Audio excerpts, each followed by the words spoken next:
Hello viewers and welcome to yet another exciting edition of Economics 101. In this week's edition, we invite economists as well as economic analysts to give a general overview of the economy. As we speak right now, there's conflagration as well as a turmoil in the economy and the exchange rate at large. And generally the outcome of all this is that the people of Zimbabwe are suffering from the unjust price increase in the economy. The great question of the day today is what can be done to redress the economic wrongs that have ravaged the many households and ordinary Zimbabweans. Is this now the order of the day, or measures have been put in place so that morals instead of profiteering will take procedures? Now, my name is Kurtley Gwindi, and to help me unpack this and more, I have invited into studio today on ZBCTv Mr. Tafadzwa Chikwanha, who is an economic analyst, a researcher, as well as someone who's in depth with regards to lecturing at the National University of Science and Technology. Mr. Chikwanha, welcome to the show. Thank you for having me, Kurtley. Absolutely. A very rich profile you have there, and perhaps your contribution today, many of our viewers would be very curious to know. In your view, what is the general overview of our economy vis-a-vis the exchange rate and its strain on the economy? Well, as it stands right now, we know that prices in general in Zimbabwe are pegged against the US dollar. So whatever that's going to work in the economy, as someone who's going to be producing or selling, the purpose is to preserve value, and value preservation can only be done through the US dollar.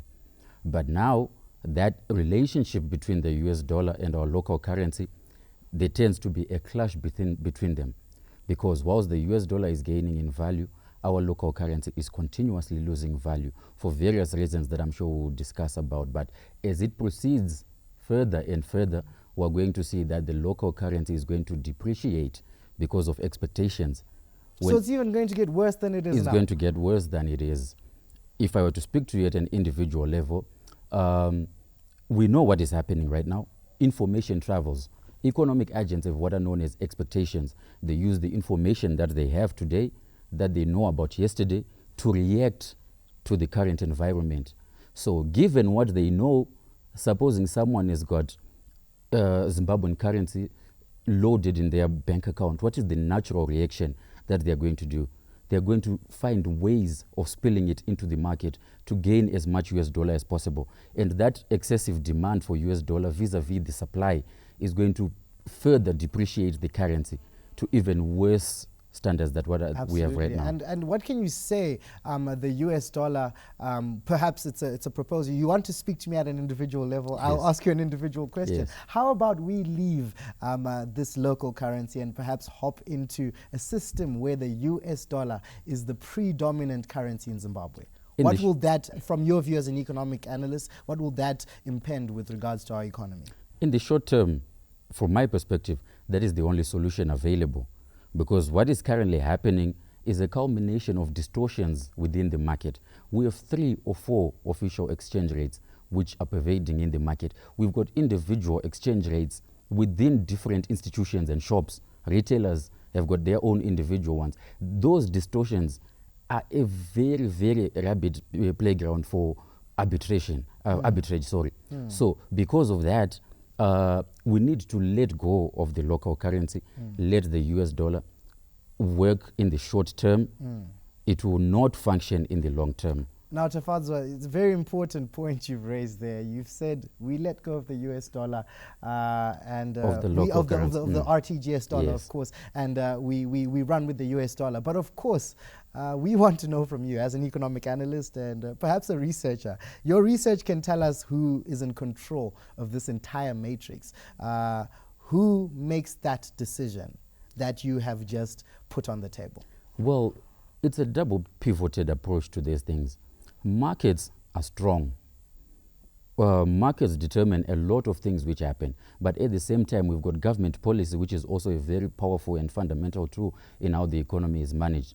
So as it stands, government might have its own standpoint in relation to what we're discussing right now, but if that standpoint is not aligned to the market will not react to it in the way that the government is going to assume. So is the market businesses? The market is everyone. Okay. You are the market, I am the market. Absolutely. Individuals, economic agents. Because we know of everyone parallel is the markets, we know of the black market. Yes. And, perhaps we know that rate Zimex yakasiyana na rate ye bank rate. So how best do we then differentiate? Markets are basically a platform where people trade for anything. There could be a market for tomatoes, there could be a market for exchange rates, but all of that, it combines and aggregates into the macroeconomy. And it combines into the market for finance, the market for currency. So that market reacts in a particular way to certain government policies. So whilst the government might think that they are in charge, we've heard across the duration of the week certain policy measures or notification of pending policy measures. But if those policy measures are not based on consultation with the market, if they are not based on economic fundamentals, you will not be able to arrest the market. You can't stop what is happening through force. Only respecting the basic economic principles. Then will you slow down what is happening. It's going to be a painful process, but it needs to be done. Absolutely. Yes. A very rich answer you've given there. And perhaps as we interrogate this market, the matrix and more, we would like to come back and ask you perhaps which plays a bigger role, the macroeconomy or the microeconomy. But for now, we'll take a short break. This is Economics 101. Please stay tuned. We have Mr. Tafadzwa Chikwanha, an economic analyst, researcher, as well as lecturer, speaking very much about the inflation rate, which is very, very much a pertinent issue here in Zimbabwe. Stay tuned.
Hello viewers, and thank you so much for staying with us here on Economics 101. We are interrogating the inflation rate, the black market, the parallel market, everything that has to do with the rise with regards to commodity prices in Zimbabwe. And to help me unpack this and more, I am joined by Mr. Tafadzwa Chikwanha. Thank you so much for staying with us, sir. Thank you.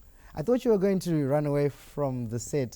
Some of the questions we're going to be asking are quite deep with regards to some of the Zimbabwean, the general outcry of Zimbabweans. What can you say? We do know that the people are the custodians of the masses, and can we say the government has failed the people, or it's a matter of sabotage from businesses? It's a twofold question. Yes. Well, the relationship between government and businesses and the masses is symbiotic. Those are intertwined and very complicated and complex relationships. And each group has to play its part in its contribution towards society and the economy and the welfare generally for citizens in the country. From the government perspective, there are various failures which have come up, various points in economic policy that have been noted by some economists. We have noted them, we have talked about them. For instance, I'll talk about the auction system. In its very nature. Yes, there was talk about its return, and how far have we come with regards to that? There was talk about its return as a proper Dutch auction system. Yes. But all along, systematically, we said it wasn't a Dutch system. Yes. The authorities said it was, and we pointed to its failures, that if it's like that, you're going to create a small market which is going to determine the activities of everyone else. Absolutely. Therefore affecting businesses, therefore affecting citizens. We are told based on that auction system, which is basically a small group of companies and the Reserve Bank determining the national exchange rate, which is forced upon the market, but the market rejects that. Yes. Now there's arbitrage, a difference between the exchange rate at the auction system and the parallel market exchange rate, which is more likely the true exchange rate existing in the market.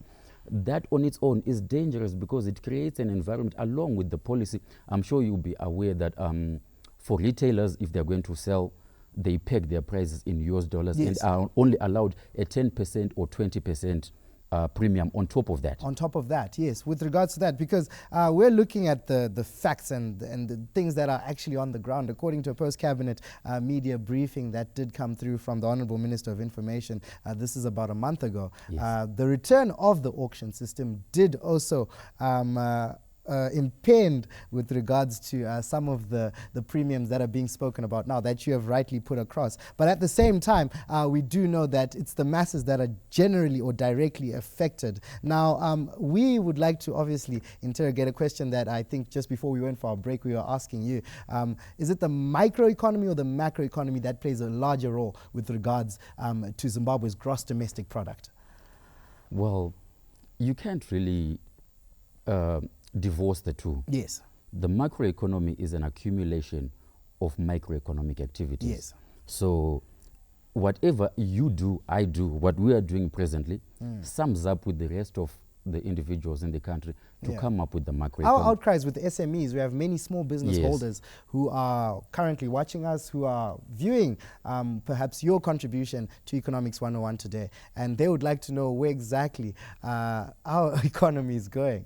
And perhaps with them having an input from you and also them taking direction from some of the things we're discussing today, we would perhaps want to have a greater appreciation of what exactly can decision makers and policy makers take from this conversation that they can perhaps take forward to places like Parliament. Okay, let's start with the SMEs. Like you talked about earlier, you said something about business operation and their ethics, right? SMEs are a large number and a big contributor to national income in Zimbabwe. But SMEs do also benefit from arbitrage, right?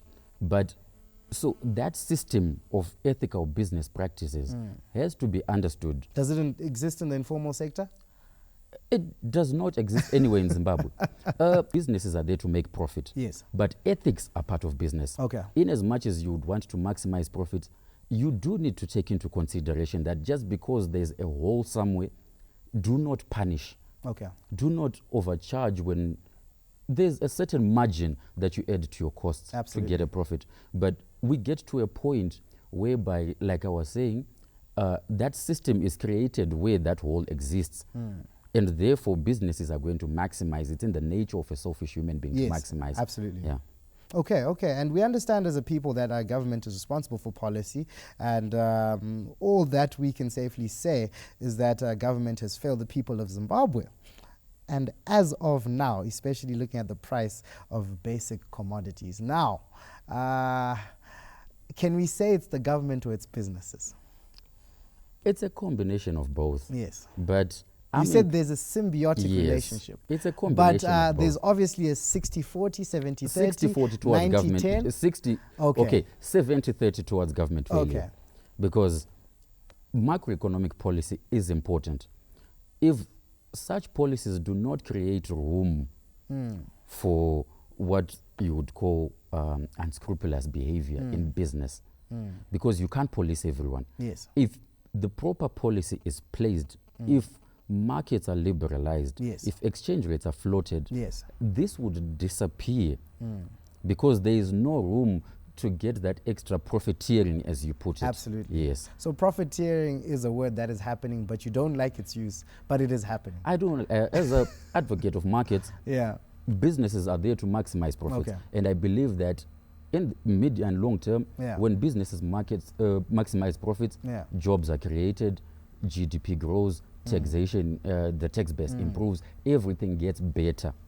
But when you say profiteering, it seems like we're trying to limit them from getting their profits in order for them to behave in a particular way Absolutely. based on our social, political, or economic standards. Oh, but yes. businesses have to maximize profits given every space which is available. Absolutely. And you've said something very rich there, Mr. Tafadzwa, as an advocate of markets. Now, perhaps we would like to know from you. Yesterday, in one of our local publications, a headline read that businesses are pulling the government down.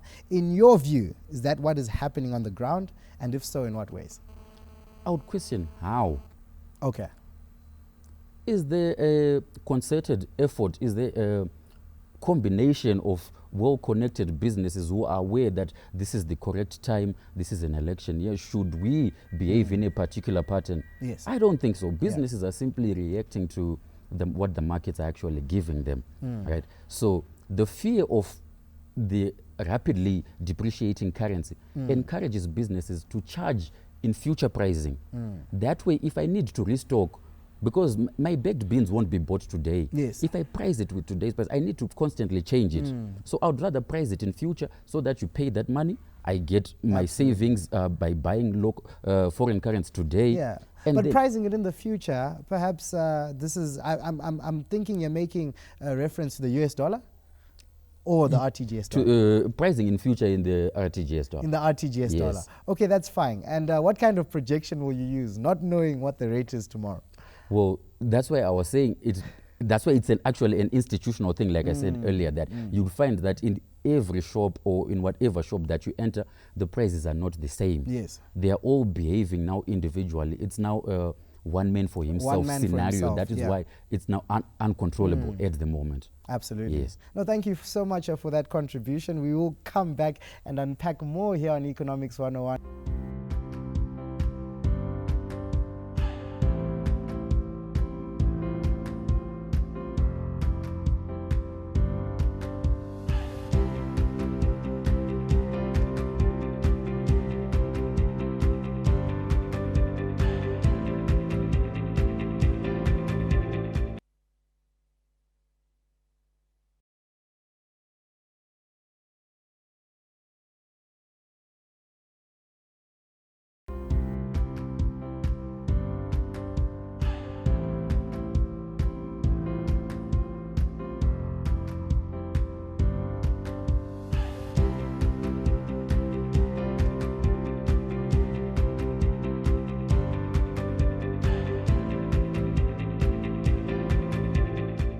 Viewers, thank you so much for staying with us. This is the third and final segment of Economics 101, a program that interrogates everything to do with Zimbabwe's gross domestic products. It's tracking its progress with regards to reaching our goal of Vision 2030. At the present moment, the issue at the table is to do with the inflation rate. And in studio, I am joined by Mr. Tafadzwa Chikwanha, who is speaking to us with all things to do with the precedents, as well as perhaps, for lack of a better word, profiteering that is taking place with regards to the US dollar and the RTGS rate. Now, the general people in the streets, Mr. Tafadzwa, are calling for the reintroduction of the US dollar as the stable and dominant currency in our country. What are the pros and cons of such a move in relation to the preservation of our local currency? Zimbabwe needs to have an identity. We need to have a money, a type of currency that literally just stands for us as Zimbabweans. Yes. Now, if we then bring in the US dollar as our dominant currency, what will that mean? What are the pros and cons? Please take us through that. Okay, I do agree. No country can function, well, effectively without its own currency.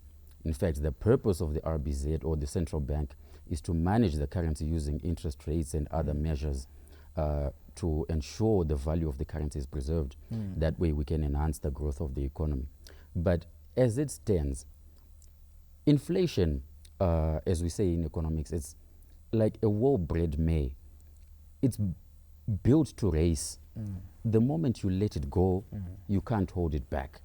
It goes and goes. So the stage where we are right now, like I said earlier, is that expect higher and higher exchange rate depreciation, expect a higher inflation. So are we going back to the term. times of kutakura ma RTGS dollar kana ma bera check ne bara? Well, fortunately, the current policymakers resisted the urge to print More physical cash. currency. There is no cash. So what we have are online or e-balances, as you might want to put them.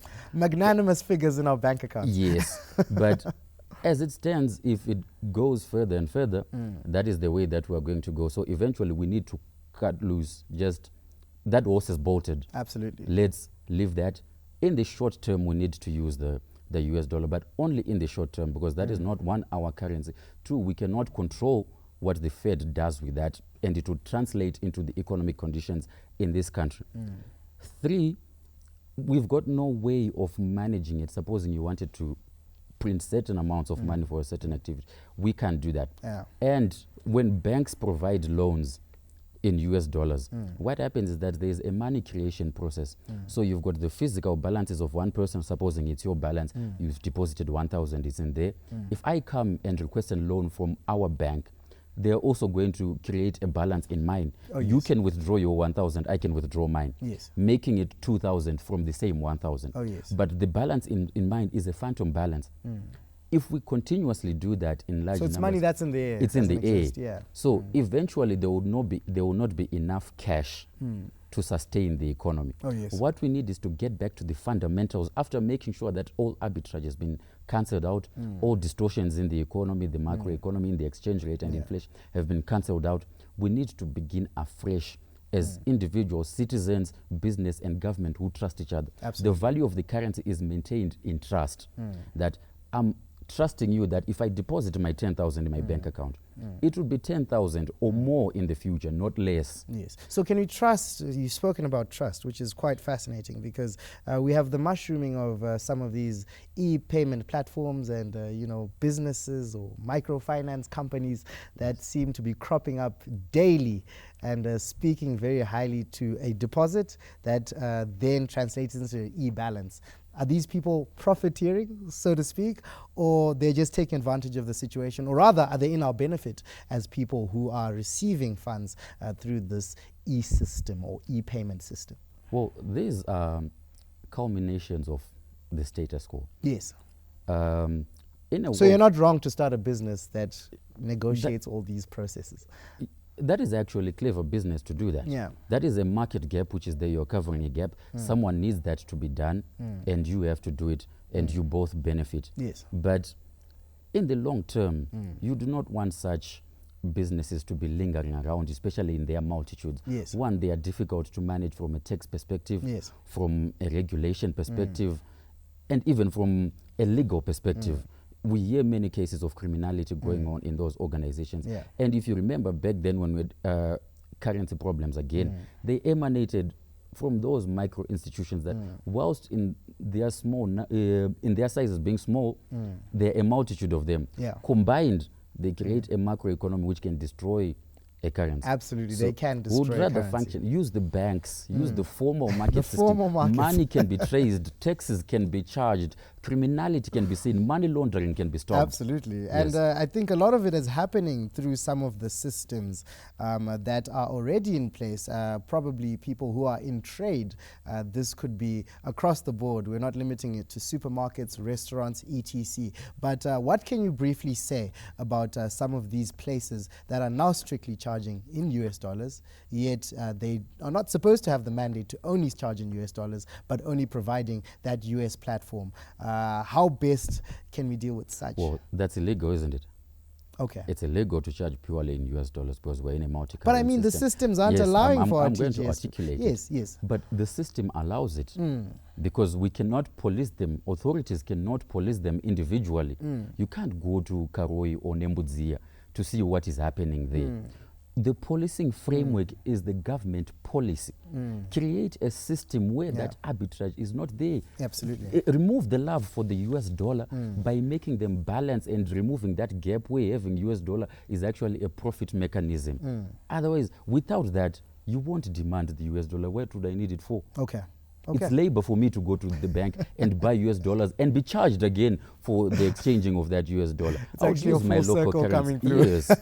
Absolutely. So And it's as- a policy matter. Absolutely. It's a policy matter. And taking a look at our very last viewpoint that we're going to get from you on Economics 101 today, this introduction of gold coins that did come through last year. Just briefly tell us whether that's a system that would have nailed the situation, or rather it's a system that we've done away with and we don't want to see it come back? I was skeptical when they implemented that. And I'm glad I was skeptical then, because I was not proven wrong. The gold coins were just not enough to suck out all the liquidity. Yes. Yes. The reason why currency, the exchange rate, stabilized around January or February, around 900 local currency to the US dollar. US dollar, yes. Was actually not a result of the gold coins being implemented. There were just too few of them to control that. So 900 was... it was not false. What happened is that at the same time, Treasury stopped all payments to contractors, to all people who were contracted with government. Yes. Those payments in local currency, yes, were chasing limited US dollars. Oh, yes. Someone who was responsible for building a bridge on behalf of the state, yes, was paid in local currency, oh, yes, and would immediately go and exchange it. And as soon as they reopened those payments, as soon as there were salary increments for initially the security sector and then the rest of the civil servants, the chaos started, because those salaries were not based on increased production, yes, or increased taxation, but rather on money creation, actual creation of balances from nowhere. Absolutely. Balances that is from inflationary. One of my people that I look up to in economics, Milton Friedman, yes, he stated that inflation is always and everywhere a monetary phenomenon. Absolutely. Where you increase money, you increase inflation. Absolutely. Nothing more, nothing less. Okay, so 2 cons, please. Just give us 2 cons of having the US dollar as we close off this segment. It's unsustainable. Okay. It's unsustainable. We can't use it for a long time. It's not ours. Okay. It makes exports expensive. Absolutely. Because we can't devalue it either intentionally, but in its nature as a very strong currency, it gains value. You want to export to South Africa, the South African rand is depreciating against the US dollar. They won't buy, it's expensive. Thank you. Mr. Tafadzwa Chikwanha, we would love to continue this conversation. A very exuberant and a lively economic analyst who has joined us in a studio today. Thank you so much. This has been this week's edition of Economics 101. Please do catch us the same time, same place here on ZBCTv. My name is Kurtley Gwindi. Thank you so much for joining us, and stay tuned for more programming.